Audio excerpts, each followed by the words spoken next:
Welcome to CAN, Caribbean Affiliate News. My name is Siobhan Gubin. Here are the stories that we're following today, August 14, 2013. In Trinidad and Tobago, the murder count is up to 235. A man is chased and shot dead. Vincentian lawyer has his say on arrest in New York. In Jamaica, Portland woman found guilty of stealing electricity using undersea cables. And a Barbadian man pleads guilty to attempting to smuggle drugs. Details on these headlines and more when we return.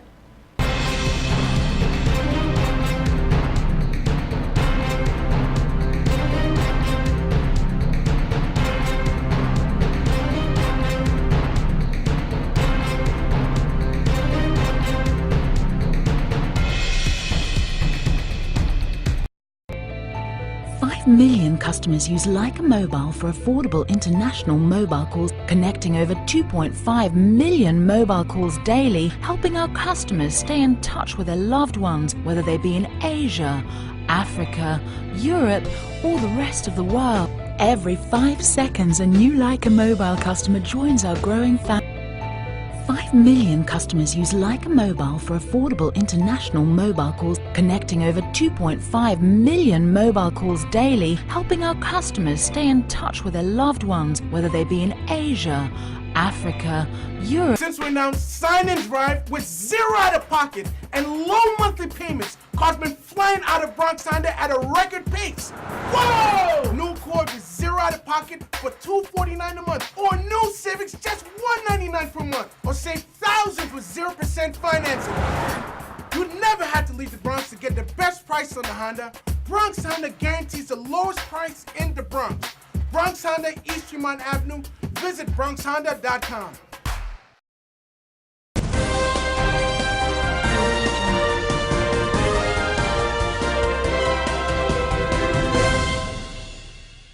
Welcome back to CAN, Caribbean Affiliate News. My name is Siobhan Gubin, and this segment is sponsored by Total Caribbean Network. In Trinidad and Tobago, a Laventille man was chased and shot dead yesterday by a lone gunman. Akin Baptiste, said to be in his 20s, was found in a pool of blood with multiple gunshot wounds to the head and body. Police said at around 6:30 p.m. Baptiste was seen running by residents of Building 4 of the John John Apartments. He was being followed by a man with a gun. Residents contacted the police and stayed indoors as several loud explosions were heard. When police officers arrived at the scene minutes later, Baptiste was discovered at the north end of the building, already dead. Police believe a high-powered weapon was used by the killer, given the severity of the wounds to Baptiste's body. A party of police officers led by Sergeant Bacchus visited the scene. Investigations are continuing. Social media Facebook was busy yesterday with the arrest of Ronnie Marks, a renowned Vincentian attorney at law. While some sought to clarify, many speculated, and some turned the young man's ordeal into a political issue. Marks, a former senator, says he intends to take legal action against the NYPD since he was injured in an incident that saw him being handcuffed and taken to a precinct in New York on the weekend. He was slapped with at least 3 charges, which were dismissed when he appeared in court on Monday. The lawyer had stopped to help the young man Darren, whom he knew, who was being arrested. And I quote, "Darren then said, 'He is my lawyer.' I then declared that I was not called to the New York bar and I have no jurisdiction to practice here.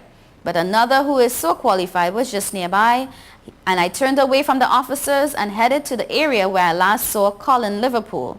As I was concerned with the brute force that was used on the young man and the violent demeanor of the officers, as Darren is about 5'4", and I'm doubted if he can take their weights."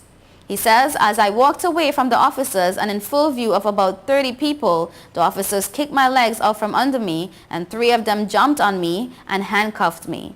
When Colin Liverpool confronted the DA with the truth, he had no choice but to release us without even putting the trumped-up charges against us. I read with disgust some of the political comments made by some in this medium. It never occurred to me to ask Darren what party he supported when I attempted to prevent the NYPD from the criminal abuse that he was getting. The officer left in charge of us also abused DJ Kemi and Darren in my presence by handcuffing them, slamming them into the bars because they dared to protest that he was not taking them to the bathroom. I thank you all for standing up for us. We are all safely home and resting. End of quote. In Jamaica, a woman has been found guilty in the Port Antonio Resident Magistrate Court for stealing electricity following the recent discovery of an illegal connection along the shoreline of the Old Marina in Portland. She'll be remanded in custody until sentencing on August 23rd. The woman is one of 261 people who have been arrested across the island for electricity theft since the start of the year, the power delivery company reported yesterday. In addition to the arrest, the JPS says it has also removed in excess of 113,000 illegal throw-ups since January. And I quote, "Electricity theft is not limited to any community. It can be found in affluent communities, inner city communities, as well as in large and small businesses right across the island," said JPS Director for Regional Operations, Omar Sweeney. "One of our challenges is that persons are finding more creative and sophisticated ways to steal electricity. We have found illegal lines buried in walls, under roads, and even under the sea. Persons are tampering with their meters and using expensive devices to divert electricity and bypass the meters," he added. A Barbadian man who attempted to leave a St. Lucian airport with cannabis in his luggage has pleaded guilty to the associated charges. On August 9th, Max Vanette Gilks appeared before the First District Court in Castries to answer to the charges of possession of a controlled drug, possession with the intent to supply a controlled drug, and attempting to export a controlled drug. He pleaded guilty to all 3 charges and has been remanded at Bordelais Correctional Facility until August 16th, when he's scheduled to be sentenced. Gilks was arrested at the George F.L. Charles on Tuesday, August 6, after attempting to board a Liat flight to Barbados with luggage containing several suspicious packages. Upon closer examination of the packages, the officers discovered dry green plant materials suspected to be cannabis. The packages had a combined weight of 31.42 pounds, a police press release stated. You're watching Caribbean Affiliate News. Stay tuned.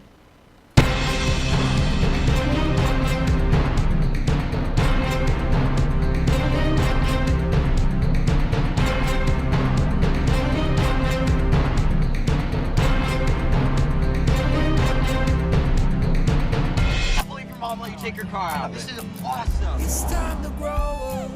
You're crazy. Little while go faster. Stop. It'll all be alright. I raised my son to be careful. Hey, sweetie. Hey, Mom. But just to be safe, So don't you worry. I got a Subaru. Love. It's what makes a Subaru a Subaru. Coleman Subaru, 1710 North Alden Avenue, Ewing, New Jersey, or ColemanSubaru.com. Hey, excuse me, if you see me smiling, that's 'cause I'm chilling on Total Caribbean Network.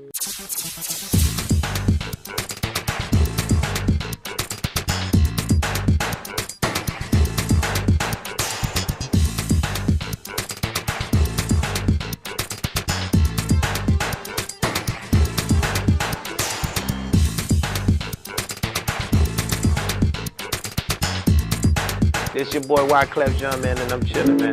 Total Caribbean Network. Man, I love their style. Whoa, whoa, whoa, whoa, whoa, whoa.